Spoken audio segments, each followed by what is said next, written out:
Hello, and welcome to Chapter 4 of Neverwhere. So, we left off with the. You know what? Hold on. Okay, you're probably sick of hearing about phones, but this is bothering me because I'm pretty certain the phone thing that happened in 2 where the line got cut by the evil villain guys cut the phone line in Richard's apartment. And I don't think I ever explained that it was like a lot of people have home phones where it's a cordless phone, but the receiver has the cord, like the receiver has a cord, so it's a cord phone, like a non-cordless phone. And the villains were like, "Hey, I don't know how phones work, so I'm going to do my best guess." And he cut the wire directly from the receiver to there. So it wasn't like he like cut the phone wire outside of the house or like the phone jack out of the wall. Like he cut the the cord between the receiver and like the loopy spirally bit and that you play with your finger, and like he got the most obvious cord there could be on a phone, which is kind of funny that he was like, I don't know a lot about phones in the human world, but I think I did it. So that's humorous, and I should have covered that in chapter 2, and I forgot it kind of came up again. And then when I talked about it at the beginning of chapter 3 and I was on a phone talking about thing, and people were probably like, I know what a home phone is, why is she bashing on about this? But most people have cordless phones, and I didn't know if maybe some people had forgotten about like non-cordless phones. And they're, I swear that phones come up again like later, and I think this chapter or the next. So just yeah, I just wanted to clarify, which whatever. So, anyways, we ended chapter 3 with Richard, and Richard didn't exist anymore, and that sucks. But what also sucks was that we left him with a knife to his throat, a glass knife to his throat. So we should find out what happened to him. But right now, we're opening chapter 4 with the super villainy villains, Mr. Krupp and Mr. Vandemar. I think I had been calling them Mr. C and Mr. V, but yeah, they are set up. They're in their little hidey hole. Their hangout, their evil villainy lair, and it's super disgusting. It's in the cellar of a Victorian hospital that had been closed down 10 years earlier because of budget cutbacks to the NHS, the National Health Service, which is English healthcare, like public healthcare. So, anyways, there's like a page and a yeah, it's about a page and a half of description about just how disgusting this place is because it's been abandoned and the windows are broken out and there's like trash and stuff on the floor, and like it's all dilapidated and nasty. The rain has made the wood rot where there is wood, and just all kinds. It's just really, really super gross. There's abandoned supplies of like people had never come back to clean up, and the paint's peeling away, and just everything. The metal's rusting, the wood's rotting. It's just super disgusting. And those two are hanging out in their cellar, just killing time. And Mr. Krupp is playing with some razor blades and tossing them around. And he's like, ta-da, look, I'm playing with razor blades. And Mr. Vandemar is like, I'm not impressed. You didn't even cut anything with them. What's the point of a blade if things aren't getting cut? Because that's how Mr. Vandemar is. And so Mr. Vandemar is like, I'm going to show you how it's done, right, mate? And I don't say mate, and neither does Mr. Vandemar. So he puts his hand out and he stabs his own hand with a knife, and he's like, this is how you should use a knife to stab things, or what's the point? So he literally has his hand pinned against the wall of the cellar with a knife that he just stabbed through, and he's just chilling, talking to Mr. Krupp while he's got a knife sticking out of his hand, as you do when you're a villain. So the phone rings, which is weird because it's not plugged into anything. It's literally an abandoned old rotary phone that's like laying in a pile of garbage, but it rings. So, see, phones, they came back up. But this phone is obviously being magically utilized because it's not plugged into anything. It's laying in a pile of rubbish, and he's just picking it up and making it. It's working on it of its own accord. Well, of some magical accord. But somebody is calling our villains. And who is calling them? We do not know. So, Mr. Krupp is the one who answers the phone, and he is completely kissing ass. Yes, sir. Yes, indeed. Might I say how your telephonic confabulation brightens up and cheers our otherwise dreary day? He's just like kissing ass. And then the person on the phone apparently yells at him for kissing ass because when the one of the other things he says is, "I'll stop toadying and crawling, delighted to, in honor," which like he, I'm gonna stop sucking up to you as he continues to suck up to whoever's on the other line, on the other end of that phone. But we don't find out. They don't use pronouns like a he or a she pronoun, so we don't know who's on the other end of the phone, and they don't use a name either. So we have no idea who this is, but whoever it is their boss. So there's someone above these two. So these two were trying to chase Door down, but there's someone above them giving them orders. And then I'm not sure this is a word. Okay, so Door got away, and they're talking about catching her tonight at the market. And there's a truce. Like there's a,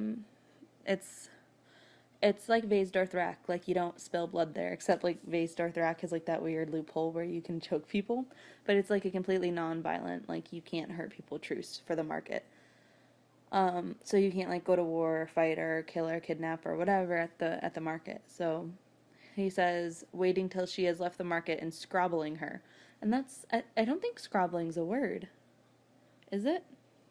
Is, maybe it's slang. Maybe it's a word. I've never heard it before.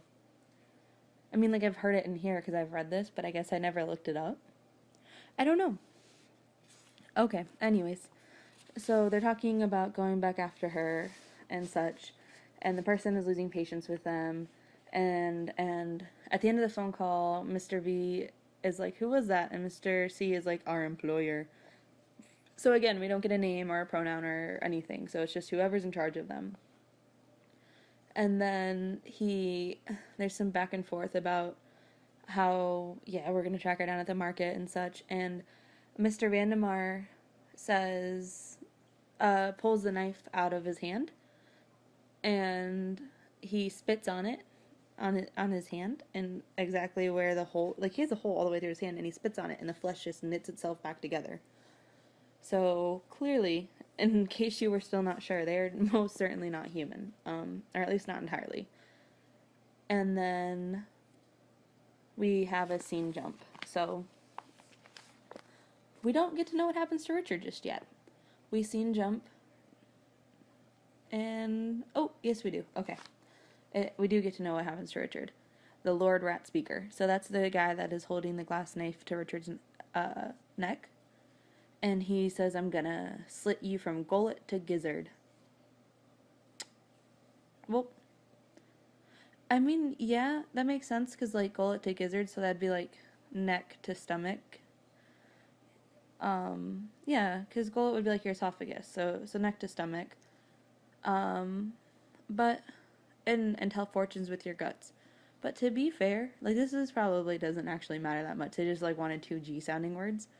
But like if the like to your stomach and he's like trying to threaten him saying I'll take your guts out, like wouldn't you want to slit below the stomach? Because like you've got your stomach, but you've got like intestine, your small and large intestines are below your stomach. So if you're like threatening to pull someone's guts out, like cutting to their stomach would be very inconvenient. You should probably keep going.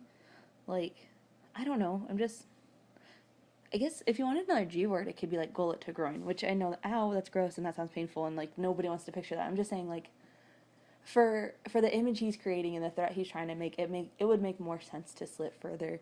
Not that I want Richard to be slit at all. Not that anybody should be slitting people. I'm just saying there's other G words you could use that would make more sense for the threat.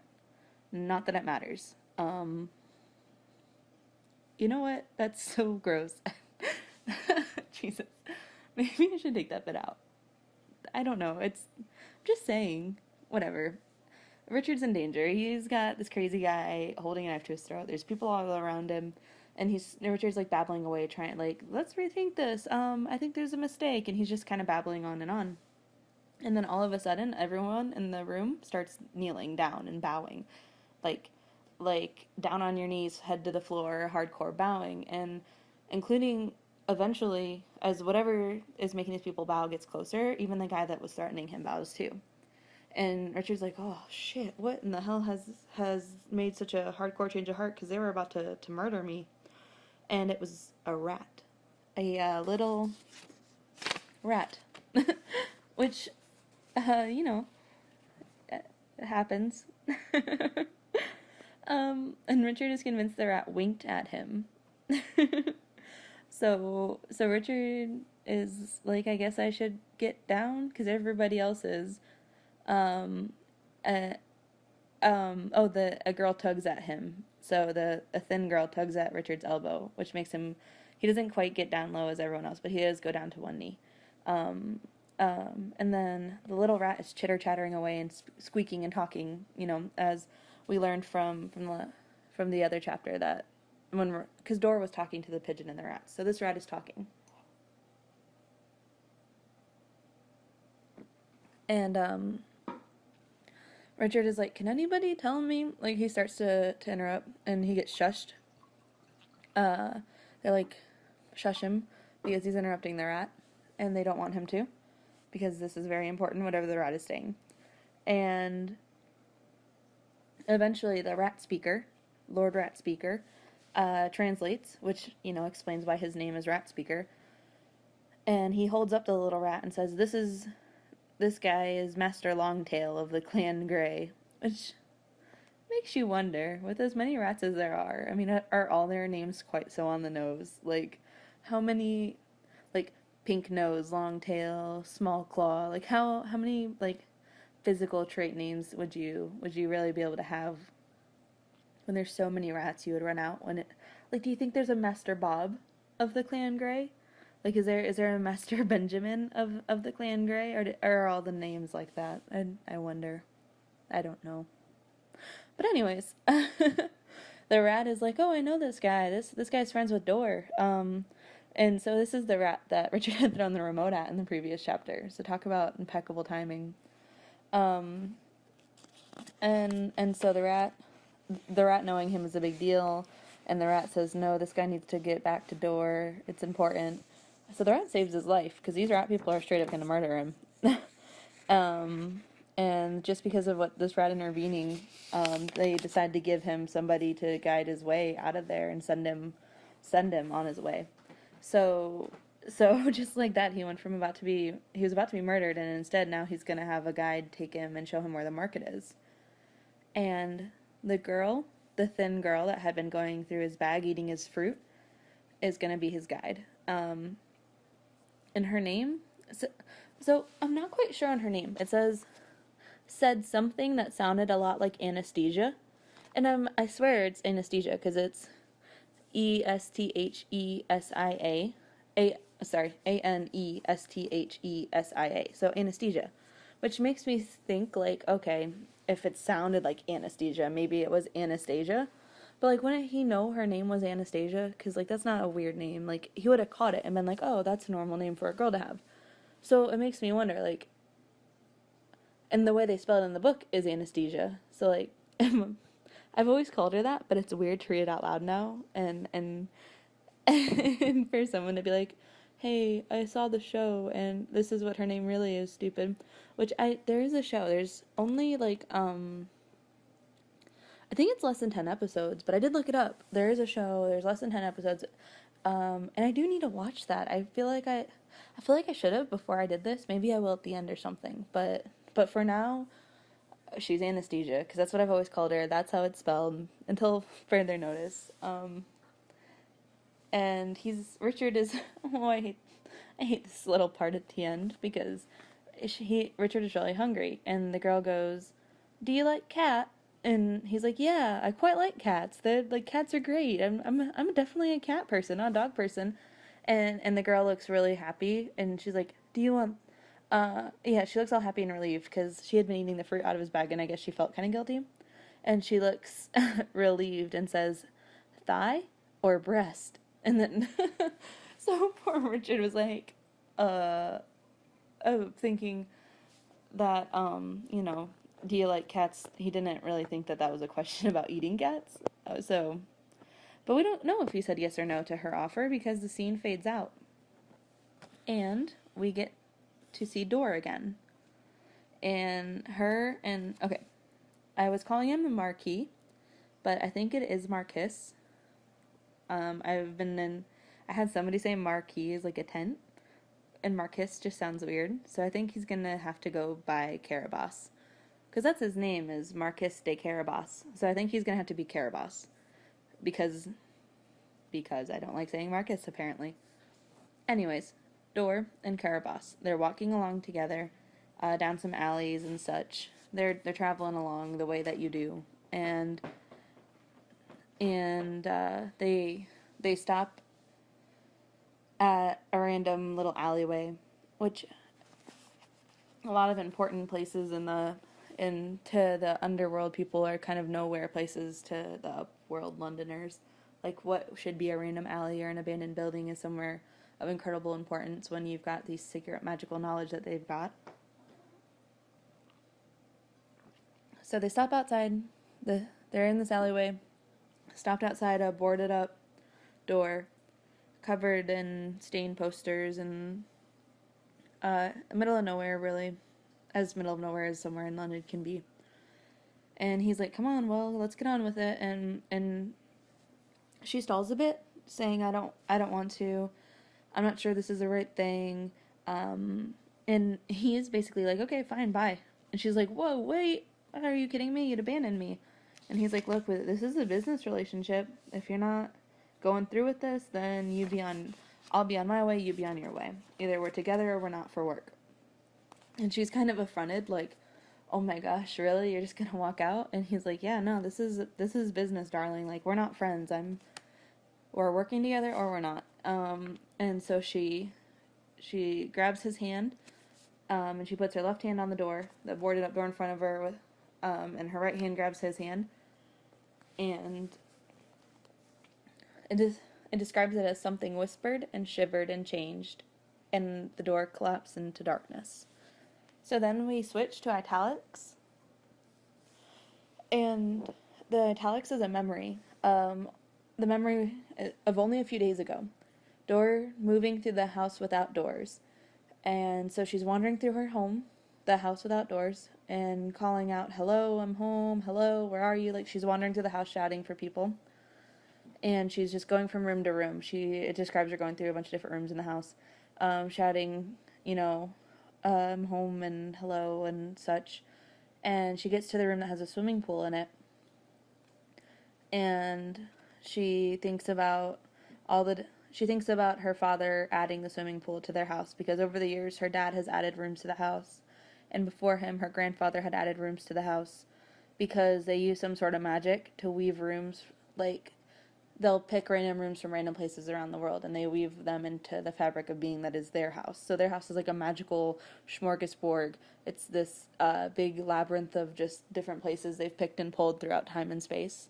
So even if, like, they like a room from one century and it gets demolished somehow, like, they freeze that moment in time and, like, take it for their own. So it doesn't matter that it no longer exists in our world, because they took it before it stopped existing. So lots of magic-y business.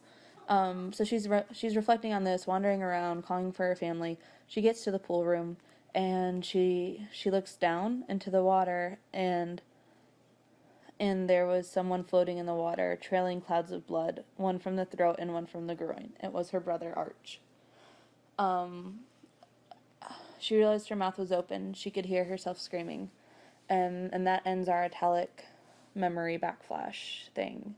And the Marquis, De Carabas is rubbing his forehead really, really hard. Like, he's twisting his head back and forth on his neck and rubbing his temples and his forehead. And he's like, "Wow, that was incredibly painful. And Jesus, what was that?" Except he doesn't say Jesus. And she's like, "That was a memory. They're imprinted in the walls and they're painful." And he's like, "I wish I would have had a heads up." So they're in a big room. They're in a huge white room, and all four walls are covered in pictures of other rooms. So every single wall is full of pictures, and every picture is of another room. And so you need her magical powers to be able to go. You can't go through this house without her or someone from our family, because their powers let you travel around it. And so she's explaining this to him, and then De Carabas is like, internally he's like amazed that he's even here at all. And he's just kind of in awe, because this is a place most people wouldn't get to go. where this is the first time she's been back since she lost her family, and she's breaking down. Like, the more she talks, the more choked up she gets, and she's trying to explain the house, but she just breaks down. She starts crying, and she raging sobs that sounded like they were being tugged from inside her. And Dakar boss awkwardly describes it. They're there. For good measure. There. So he has no idea how to comfort her, and he honestly doesn't want to. He's just kind of waits for her to stop crying. So she cries for a little while longer. She's like, just give me a minute. I just need a minute. So he literally just walks as far away from her as he can to the opposite end of the room, and she's sobbing for a while, hugging herself and shuddering, and that's where we leave her, because we get another scene change, and we're back to Richard. Richard is upset about the loss of his things, so he had packed a bag to bring with him on his. He's like, oh, my life is over adventure, but I'll at least bring a bag of like money and food and such. And the rat people were like, well, the rat said to let you live and to take you to the market. He didn't say we had to give your things back. So everything he had with him in his bag is gone. Now all he has is the clothes he's wearing and whatever's in his pockets. So the Lord Rat Speaker told Anastasia she was going to be his guide. And she's really not thrilled about it, but she's doing it. And so they walk off into the darkness side by side. She's got a lamp made out of a candle. It's put inside of a glass bottle, a glass lemonade bottle, and there's a candle inside it with some wire wrapped around it for a handle. So it's very improvised. And they're wandering through the tunnels as you do. Underground vaults, storage cellars, tunnels, subways. They're wandering around the underground. And then she pulls hard at a metal grill set in the wall, and then she ends up dragging him. There's a drop down, so they have to go through a tunnel. So it's just a bunch of underground travel. And then, so then more travel, and then she's like, we can take a shortcut through the London above for a bit. It'll make our trip a bit shorter. So they get out onto the street. They take some stone steps up to the street, and so they're gonna walk around outside for a while. And they're standing on the embankment. So it's a walkway along the river, and he's just in awe for a moment because he's watching the stars. So there's no moon, so it's a new moon, but there's a lot of stars out, and there's street lights and lights on the buildings, and the river's reflecting the lights. And he's just kind of in awe after being in the dark for so long, and he says it feels like a fairyland looking at all the lights. So she leads him along and through some streets and such, and he sees a bench, and Richard's like, can we just sit down for a minute? I really want to sit. And she's like, yeah, sure, whatever. And he kind of goes into this speech about how frustrated and like sad he is, because this is Monday. This is Monday night. So it's the middle of the night between Monday and Tuesday. And Richard is like, Friday I had a job. I was at an investment analysis firm. I had a fiance. So he's like missing all of his old life. And she's like, I don't know what any of those things are. Because she left the world when to become a below person. She left the world when she was like 11. This Richard is just kind of frustrated, and it's all kind of spilling out. And then this couple walks over and sits on the bench in between Richard and Anastasia and start making out, and because they don't exist. They're part of the downworld now. They're from London below now, and they don't exist to people from London above. So this couple like starts making out on the bench and feeling each other up. The man was moving his hand enthusiastically. A lone traveler discovering an unexplored continent is how they describe his hand under this woman's top, and other places. So these people are just going at it, and they're drunk and they're giggling, and Richard, it makes him like sick to his stomach a bit, because it's like he's complaining about not existing anymore, and then here's the proof of him not existing is this couple on the bench, and he's like, okay, let's go. I can't do this. So they carry on, and he's like, well, tell me about yourself. I want to know about you. And she has a hard time, so it takes him a while, like, go back and forth of, like, no, I really want to hear, it's all right, go on. And he finally does get her to talk, and she got taken away from her mom by social services because her mom was a mental patient, and she went to live with her aunt, and um, her aunt was living with a man who abused her really badly, to the point where she ended up running away, and that's she lived on the streets for a while. She got really sick because of, not having, well, she's exposed to the elements. She was eating food out of the garbage, and she got really, really sick. And eventually the rats found her, and the rats took her down below, and they saved her life. And Richard wants to know if she ever tried to come back to the London above, and the girl says you can't. And then we scene change. So we're back to Dor, and she's apologizing. Her eyes are red from rubbing, because she was crying and blowing her nose, and then she was scrubbing her face with, like, her sleeve, like wiping her eyes and her cheeks from crying so hard. She's apologizing to Dick Carabas, and he just is like, oh, are you really? And she's like, no, I'm not sorry. I've been running for my life. I've been hiding. I've not even got a chance to grieve my family, and the last time I was here, I was finding their bodies. No, I'm not sorry. Like, screw you. Of course not. But we are here for a reason, so let's go. And so she holds his hand again and takes him to her father's study. And that gives her another memory because as reality twisted, and then it fades to italics, and it's a memory of being in the conservatory where her mom and her sister were watering plants together, and that her mother and sister were giggling over a joke that they used to share together, and then Mr. Croup grabbed a handful of her hair and pulled it back hard and sudden and cut her throat from ear to ear. So she's having the memory of her mom and her sister being killed by Mr. Croup and Mr. Vandemar. And then the memory fades, and they're in the study, and Dor says, hello, Daddy, quietly to herself. So when she walks in the study, there's a statue of her dad, and that's who she's, like, whispering hello, Daddy, to, because it's her father, and it's, like, this big stone bust of him. And she just, like, brushes it with her hand as she walks by. I like the way they describe her dad, actually, because a thin aesthetic, I think it's ascetic, ASCETIC. I think it's ascetic, but it means, like, austere, I'm pretty sure. Like regal, austere, like, I'm fairly certain. But that, and then De Carabas, he thinks, when he looks at the statue, he thinks Caesar as Prospero, which I think is a cool description, because, well, Prospero from The Tempest, like Shakespeare, well, okay, because Caesar, he amassed a lot of power, and then he was betrayed and stabbed, like, he was betrayed and brought down by his own people. He fell, Caesar was a mighty man. He conquered. He's, like, famous for conquering, and he's famous for the power he amassed, but he was betrayed and he fell, and that was how Caesar died.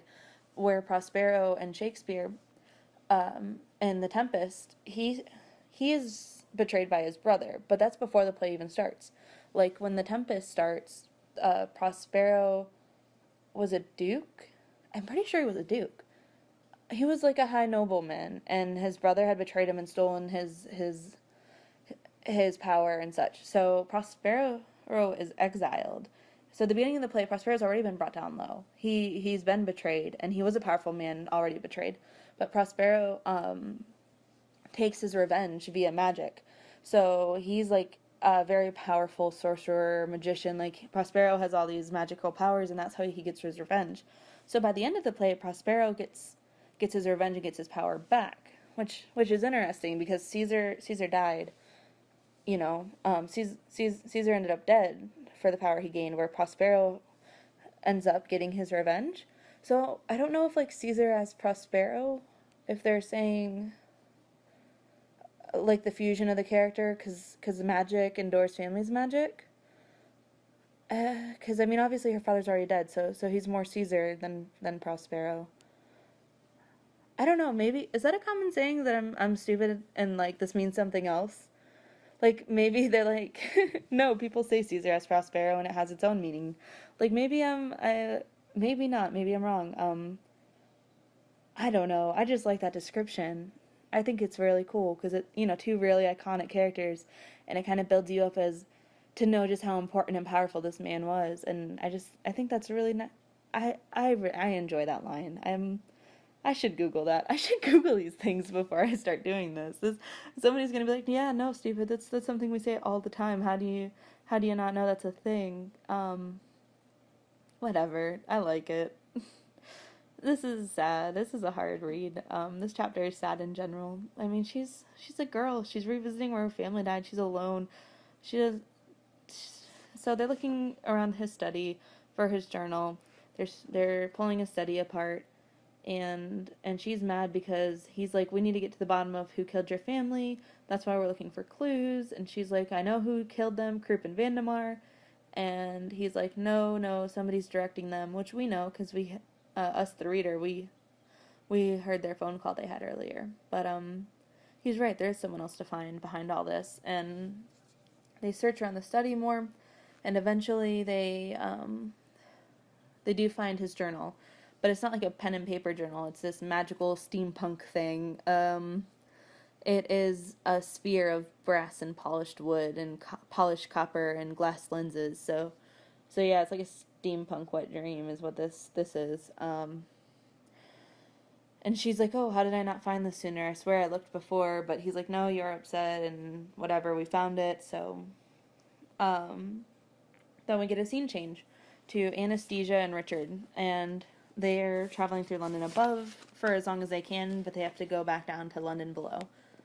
And they're on their way to the market, and she's explaining that the market is in a different place every time. So it's called the floating market, and it moves around every time. Every time it happens, it's in a new place. And she doesn't like where it is tonight because they have to go through a bad neighborhood, and she's really scared. She's looking everywhere but at him. She's playing with her clothes and her necklace. She's really fidgety. And Richard has to talk her into telling him, like, what are you so scared of? And she finally says, Knightsbridge. And he kind of laughs a little, and then he feels bad for laughing because she's obviously terrified. And he's like, she's absolutely terrified, but he doesn't understand because Knightsbridge is like a nice place. Knightsbridge is a nice area. Like, the neighborhood itself is like an affluent, well-to-do place. Like, they've got high-end restaurants, and that's where the V&A museum that we talked about in another chapter, that's where that is. And Harrods department store, which is like this iconic department store. That's where it is. And so it's a very nice neighborhood, and he just doesn't understand why she's so afraid of it. But she is.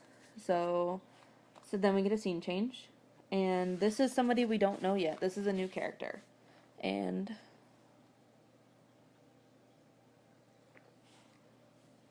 there are deep tunnels that have been dug. Yeah, so these are some more deep underground tunnels.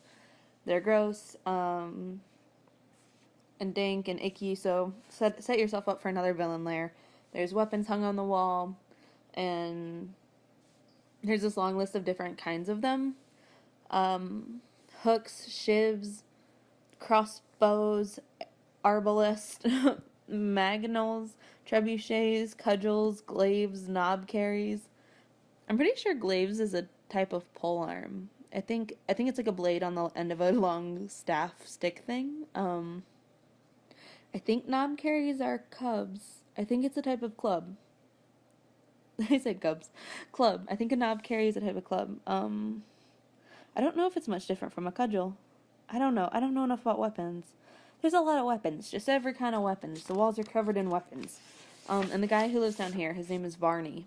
And he looks like a bull might look if the bull were shaved and covered in tattoos.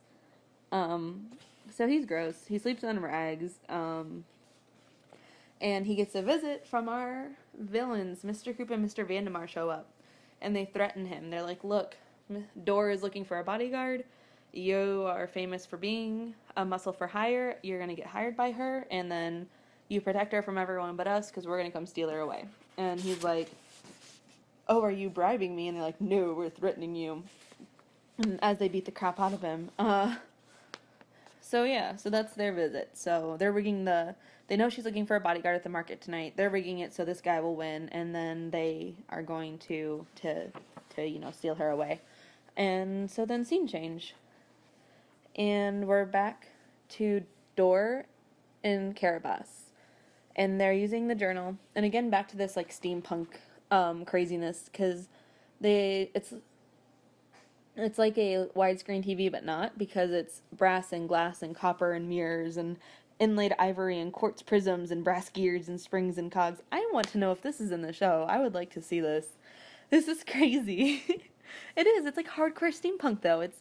Um it looks like a combined television and video player, if it had been built 300 years ago by Newton. So yeah, so they have that weird journal, steampunk journal sphere thing from his study, and they have to put it in this mechanism to make it play. But this sounds so cool. Yeah, I wonder if that's in there. So they put his journal in there because they want to go through his entries and see if there's any clues on it.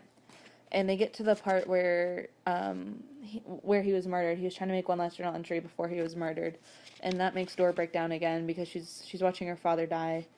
I mean, and of course she's crying. She's crying, and this is horrible for her to watch and listen to. And the last thing her dad says into this is, "Go to Islington. You can trust Islington. You must believe in Islington." And he says, "Avenge us, avenge your family." And those are the last words he speaks. And yeah, so this is hard, and she's having a bit of a breakdown, but then she gets herself together and says, "Okay, so I gotta find Islington," and she admits that thinking that Islington is only a legend, and Carabas says, "Oh no, hard to find but not impossible." So they take off together. "We better go," was all she said. And then scene change, and we're back to Anastasia and Richard, and she says the bridge isn't very far now. So they're in the London below. So Knightsbridge is a real place in London, but they're in the London below. So they're in Knightsbridge, but below it, in the magical, underworld that they inhabit. And she's talking about how scared she is because she's never crossed the bridge before and she doesn't want to. And she says the last time she had been to the floating market, it was in Big Ben, and she enjoyed that, and that's where she got her necklace that she wears from. And she talks about how you don't spend money on things, you barter and trade, so people trade items and favors and such. They don't have like a currency. And then they finally get to this big stone bridge. It's huge. Like, you can't see the other end it's this giant stone bridge, and she's terrified. And the closer Richard gets to it, the more scared he feels. And he's like, "Is there no other way we can get there?" And she's like, "No, if we don't cross this bridge, we don't get to the market. There's no other way." And they're kind of hesitating, and this big group of people walks by them, and they go over together. And Richard and her just look at each other like, "We really do need to go." And they're just both delaying because they're both really scared. And this woman bumps into them. So the group that walked by them has already come and passed and gone over the bridge. And this woman comes over, and she's dressed in leather, shades of gray and brown, and she's got a leather bag slung over her shoulder. And she's got weapons strapped to her. She has, belts and straps, and so she's just hardcore, man. She's leather and decked out, and she's beautiful. And so she's our femme fatale, man. She's super beautiful, decked out in weapons and leather. That's what she is. And she's like, "Come on, you guys going across the bridge too? Safety in numbers. That's why that group went across the way they did. I'll go with you too." And so he's like, "Yeah, I guess so." And she's like, "Have you guys not crossed the Knightsbridge before?" So like the town is Knightsbridge, like Knights, where she says the Knightsbridge, which is Night''s, if you're wondering. So it's like a play on word that the Knightsbridge is below the town of Knightsbridge. Whatever. So all three of them are gonna go across the bridge together, and Richard is like, "What is there really to be scared of?" Because he doesn't see anything on the bridge. And she says, "The knight." And he's like, "Oh, the kind in armor." Like, And she's like, nah, the kind that comes when day is over. So again, that play on words with the word night. So they all three hold hands. Richard holds on to Anastasia and this leather-clad woman, and they start to walk across the bridge, and the further they go across it, the worse it is. It feels like the darkness is solid and real. It touches his skin, questing and moving, exploring, gliding through his mind, filling up his lungs, and so it's like a palpable thing, and it feels like it's crushing him, and it's like a struggle of will to move on. So as he's getting across the bridge, it gets worse and worse, and then they can hear sounds, and there's feel squirming. There's hungry, nasty sounds and such. So it keeps going, and Richard's trying to talk to and Anastasia are trying to talk, and the woman's shushing them, and they huddle closer together, and they keep going, and it gets worse and worse, and then he has hallucinations, of all these like bad things that have happened in his past or bad things that could possibly happen, and so there's a lot of like a really fast-paced slideshow through of all these horrible hallucinations of horrible things happening to him, and he can barely keep walking, but he does.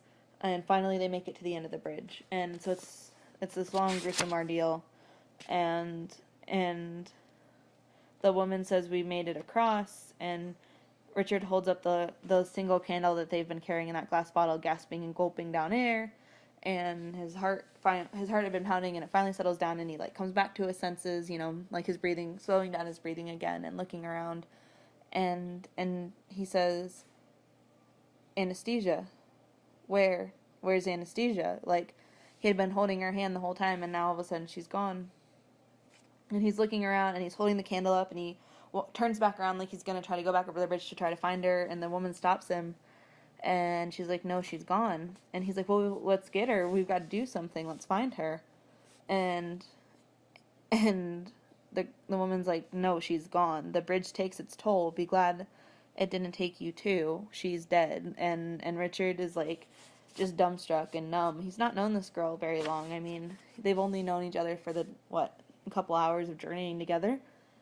But, I mean, they talked, they shared their past, this has been an intense couple hours, and the girl didn't even want to go. The rat speaker made her go, and the rat speaker made her go because the rat said to go. So this girl got forced along on something she didn't want to go, and went to a place she was afraid of, and now she's dead for it. And that, I mean, that, of all the crazy things Richard has gone through, this is just another one of them, but it hurts. And so he picks up, there's a little stone from her necklace laying at the foot of the bridge, and that's all that's left over. So he picks it up and puts it in his pocket before he walks away. And that's the end of chapter 4. Told you this was a sad chapter, guys. It was an emotionally wrought chapter, and that is the end of it.